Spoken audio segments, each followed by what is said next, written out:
সবাইকে নতুন ভিডিওতে স্বাগতম। আরেকটি ছোট্ট ভিডিও নিয়ে চলে আসলাম আপনাদের মাঝে। আশা করছি সবার ভালো লাগবে। সকাল থেকে ব্লগটা শুরু করেছি। আর সকালবেলা কিন্তু ভাত রান্না করেছি, সাথে আলু ভর্তা আর ডিম ভাজা। এই দুইটা জিনিস দিয়ে কে কে সকালে খেতে পছন্দ করেন। আমরা কিন্তু মাঝে মধ্যে এমন ডিম ভাজা, আলু ভর্তা, বেগুন ভর্তা এগুলো দিয়ে নাস্তা করে থাকি। যেহেতু আমরা জয়েন্ট ফ্যামিলিতে থাকি, এখানে কিন্তু নানা ধরনের জিনিসই রান্না করা হয়ে থাকে। আমরা রুটি, ভাত এগুলো খেয়ে থাকি। সাথে কিন্তু বিভিন্ন ধরনের ভর্তা বানিয়ে থাকি, আর ভর্তা, ভাকা, তারপরে চাপড়ি এগুলো মাঝে মধ্যে করে থাকি। এই তো এখন ডিমগুলো ভেজে নিলাম। ডিমগুলো ভেজে তারপর ভর্তাটা তৈরি করে সবাইকে নাস্তা দিয়ে দিব খাওয়ার জন্য। এখানে অনেকগুলো ডিম ভেজেছি। আমরা আজকে বাসায় 9 জন লোক ছিলাম। 9 জনের জন্য 9টা ডিমই ভেজে নিয়েছি। আর এই তো আমি আলু ভর্তাও করে নিচ্ছি। এমন লাল লাল শুকনা মরিচ দিয়ে আলু ভর্তা তৈরি করলে আর ডিম ভাজা হলে কিন্তু অনেক মজার হয় নাস্তাটা। এই নাস্তাটা কিন্তু অনেকেই পছন্দ করে থাকেন। আর আমাদের বাসায় বাচ্চারা কিন্তু ডিম ভাজা আর ভাত হলে আর কিছুই লাগে না, ওরা অনেক বেশি পছন্দ করে এই খাবারটা। তাই আমরা এই খাবারটা অনেক বেশি করে থাকি। ভর্তা বানানো হয়ে গিয়েছে, এখন আমরা নাস্তা করে নেব। এই তো আলু ভর্তা নিয়েছি, ডিম ভাজা নিয়েছি। এখন আমি আমার ছোট ছেলেকে খাইয়ে দেব। বড় ছেলে কিন্তু খাওয়া দাওয়া শেষ করে নিয়েছে। এখন ছোট ছেলেকে খাইয়ে তারপর স্কুলে যেতে হবে। আর ওদের পরীক্ষাও অনেক কাছাকাছি চলে এসেছে। এখন তাড়াতাড়ি করে খাওয়া দাওয়া করে তারপরে চলে যাব স্কুলে। আমার এই ছোট ছোট ভিডিওগুলো যদি ভালো লাগে অবশ্যই আমার পাশে থাকবেন। যারা ফেসবুক পেজ থেকে দেখছেন তারা আমার পেজটা ফলো করে দিবেন। আর যারা ইউটিউব থেকে দেখছেন অবশ্যই আমার চ্যানেলটা সাবস্ক্রাইব করে দিবেন। সাবস্ক্রাইব করা হলে পাশে থাকা ছোট্ট বেল আইকনটি প্রেস করে দিবেন। তাহলে আমি নতুন নতুন ভিডিও ছাড়ার সাথে সাথে আপনাদের কাছে নোটিফিকেশন চলে যাবে, আপনারা আমার ভিডিওটি দেখে নিতে পারবেন। এই তো স্কুল থেকে চলে এসেছি। এখন আমি কিছু এখানে কাপড় পরিষ্কার করে নিয়েছি। আমার 2 ছেলে যেহেতু স্কুলে পড়ে, ওদের কিন্তু সাদা সাদা শার্ট প্রত্যেক দিনই ধুয়ে দিতে হয়, না হলে কিন্তু আর পড়তে পারে না। কারণ এখন অনেক বেশি গরমে কিন্তু বাচ্চারা অনেক ঘেমে যায়, আর ঘেমে গেলে কিন্তু কাপড়গুলো নষ্ট হয়ে যায়। এখানে আমি বেশ কিছু কাপড় পরিষ্কার করে নিয়েছি। এখন সবগুলো কাপড় ছাদে মেলে দেব। এই তো ছাদে সবগুলো কাপড় মেলা হয়ে গিয়েছে। এখন চলে যাব আমি নিচে। এখানে আচারও রোদ দিয়ে নিয়েছি। এই আচারগুলো তৈরি করা তো আপনাদের সাথে শেয়ার করেছি। এখন আচারগুলো রোদ দিতে হয়। এই তো কাপড় পরিষ্কার করে আমরা আবার পুরান বাড়িতে চলে গিয়েছি। সেখানে আমাদের কিছু সবজি গাছ হয়েছে, সেগুলো আজকে ঠিকঠাক করে দেব। এই তো সবজি গাছ, মিষ্টি কুমড়া গাছগুলো কিন্তু আমরা লাগাইনি। যখন এই বাড়ি ছেড়ে আমরা নতুন বাড়িতে চলে গিয়েছিলাম তখন একটা মিষ্টি কুমড়া নষ্ট হয়ে গিয়েছিল, আর সেই নষ্ট মিষ্টি কুমড়াটা আমরা এখানেই ফেলে তারপর চলে গিয়েছিলাম। আর সেখান থেকে এই বীজ থেকে অনেক বেশি গাছ হয়েছে। গাছগুলো দিয়ে কিন্তু পুরো ভরে গিয়েছে, তাই একটা মাচার মধ্যে তুলে দিয়েছি। আর পুঁই শাকগুলো কিন্তু আমাদের আগেই ছিল এখানে, সেই গাছ থেকে আবার নতুন করে পুঁই শাক হয়েছে।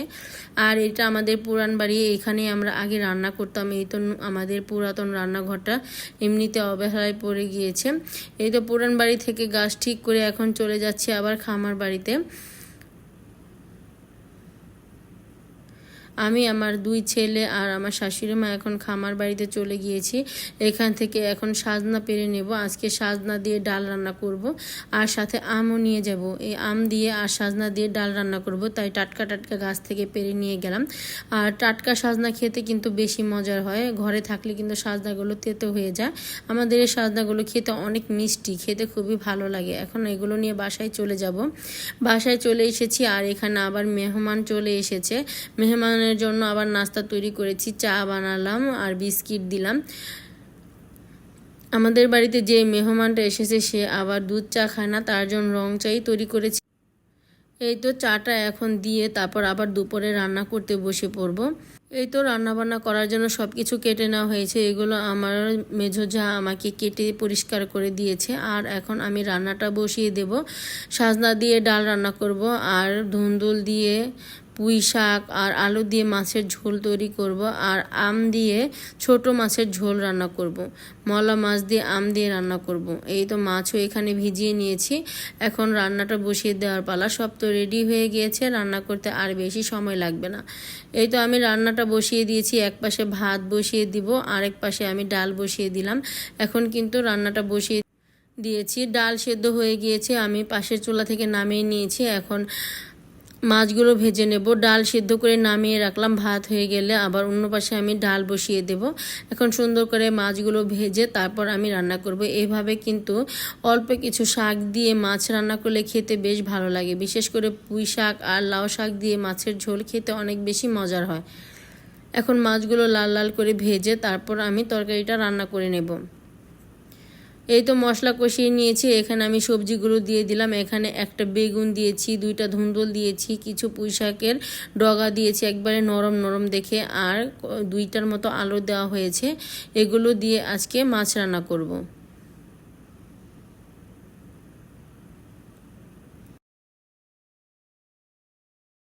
ভালো করে সবজিগুলো কষিয়ে নেব। কষিয়ে তারপর এখানে পরিমাণ মতো ঝোলের পানি দিয়ে তারপরে মাছগুলো দিয়ে ঝোল রান্না করে নেব। এই তো সবজিগুলো কিন্তু কষানো হয়ে গিয়েছিল, এরপর আমি ঝোলের পানি দিয়েছি, বলক চলে এসেছে। এখন মাছগুলো দিয়ে ঢাকনা দিয়ে ঢেকে আস্তে আস্তে রান্না করে নেব। আর গরমের মধ্যে আমার হালকা পাতলা তরকারি খেতে বেশি ভালো লাগে। আর এখানে ডাল রান্না করার জন্য সব কিছু দিয়ে দিয়েছি, পরিমাণ মতো ঝোল দিয়ে দিয়েছি, ঝোলের পানি আর যা যা মশলা লাগে সবই দিয়ে দিয়েছি। মাছের তরকারিটা কিন্তু হয়ে গিয়েছে, নামিয়ে নিলাম। এরপর আমি মাছের টক রান্না করার জন্য অল্প অল্প পরিমাণ মশলা নিয়েছি। মাছের টকে কিন্তু বেশি মশলা দিতে নেই, অল্প মশলা দিয়ে এই টকটা রান্না করতে হয়। আর আমাদের অঞ্চলে এই টকটা খেতে সবাই অনেক বেশি পছন্দ করে, বিশেষ করে পুঁটি মাছ, তারপরে এই মলা মাছ, তারপরে ইলিশ মাছ, তারপরে টাটকা টাটকা যেই মাছ আনুক, নলা মাছ, এগুলো দিয়ে মাছের ঝোল করলে টক দিয়ে অনেক বেশি ভালো লাগে। আমরা বিভিন্ন টক দিয়ে মাছ রান্না করে থাকি, বিলম্ব দিয়ে রান্না করি, আম দিয়ে রান্না করি, তারপর জলপাই দিয়ে রান্না করি, আমড়া দিয়ে রান্না করে থাকি। আমাদের অঞ্চলে যখন যেই টক ফলটা থাকে সেই টক ফল দিয়ে আমরা মাছের ঝোল বা ডাল রান্না করে থাকি। এই তো ডালটা প্রায় হয়ে এসেছে, এখন সাজনাগুলো দিয়ে দিচ্ছি, কিছুক্ষণ বলক তুলে তারপর বাগার দিয়ে দেব। আর এই পাশে কিন্তু আমি টকের জন্য অনেকগুলো ঝোল দিয়ে দিলাম। আম দিয়ে টক রানলে অনেকগুলো ঝোল দিতে হয়, আর এই ঝোলটাই খেতে বেশি মজার হয়, তাই বেশ অনেকগুলো ঝোল দিয়ে দিয়েছি। আর এখানে এখন আমগুলো দিয়ে দেব, দিয়ে তারপর ভালো করে জালটা ফুটিয়ে নিব, তারপর নামিয়ে নেব। আর এই টকটা রান্না করতে বেশি হলে 10 মিনিট সময় লাগে, অনেক তাড়াতাড়ি এই টকটা রান্না করা যায়। যদি ধনিয়া পাতা থাকতো তাহলে কিন্তু ধনিয়া পাতা দিয়ে দিতাম, ধনিয়া পাতা দিলে এই টকটা খেতে আরও বেশি মজার হয়। ডাল কিন্তু হয়ে গিয়েছে, বাগার দিয়ে দিয়েছি, এখন আমি আমগুলো দিয়ে দিলাম। এখন 2-3টা বলক তুলেই আমি নামিয়ে নেব। আমার রান্নাবান্না কিন্তু প্রায় শেষ হয়ে গিয়েছে, তারপর আমি সব কিছু ঘরে নিয়ে চলে যাব। এই তো সব কিছু ঘরে নিয়ে চলে এসেছি। মাছের ঝোলটা দেখতে কেমন হলো অবশ্যই কমেন্ট করে জানাবেন, আর আমার রান্নাগুলো আপনাদের কাছে কেমন লাগলো অবশ্যই কমেন্ট করে জানাবেন।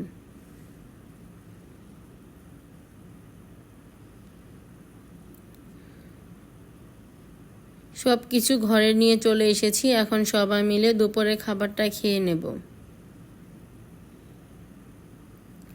দুপুরে খাবার খেয়ে চলে গিয়েছিলাম একটু বাজারে, আচার তৈরি করেছি, আর আচার রাখার বয়ম ছিল না, তাই 2টা বয়ম কিনে আনলাম। আর এখানে লতি কিনে এনেছি চিংড়ি মাছ দিয়ে রান্না করার জন্য। আমরা কিন্তু চিংড়ি মাছ দিয়ে লতি খেতে অনেক বেশি পছন্দ করি, আর সাথে অন্যান্য কিছু সবজিও কিনে এনেছি। এই তো এখানে অনেকগুলো কাঁচামরিচ কিনে এনেছি, বেগুন কিনে এনেছি।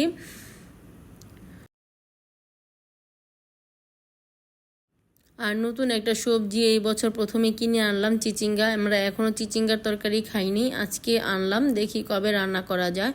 আর বাচ্চাদের জন্য আইসক্রিম কিনে নিয়ে এসেছিলাম। সব বাচ্চারা বাসায় রয়ে গিয়েছিল, তাই বাচ্চাদের জন্য সবার জন্য আইসক্রিম কিনে এনেছি। এখন সব বাচ্চাদেরকে আইসক্রিমগুলো খাওয়ার জন্য দিয়ে দেব।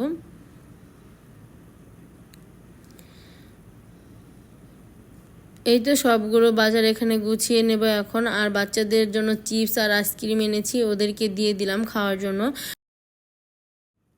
বাচ্চারা কিন্তু আইসক্রিম পেয়ে গরমের মধ্যে অনেক বেশি খুশি। আমরা গরমের মধ্যে বাচ্চারা অনেক বেশি আইসক্রিম খেতে চায়। এই তো আজকে এ পর্যন্তই, সবাই সুস্থ থাকবেন, ভালো থাকবেন, আল্লাহ হাফেজ, আসসালামু আলাইকুম।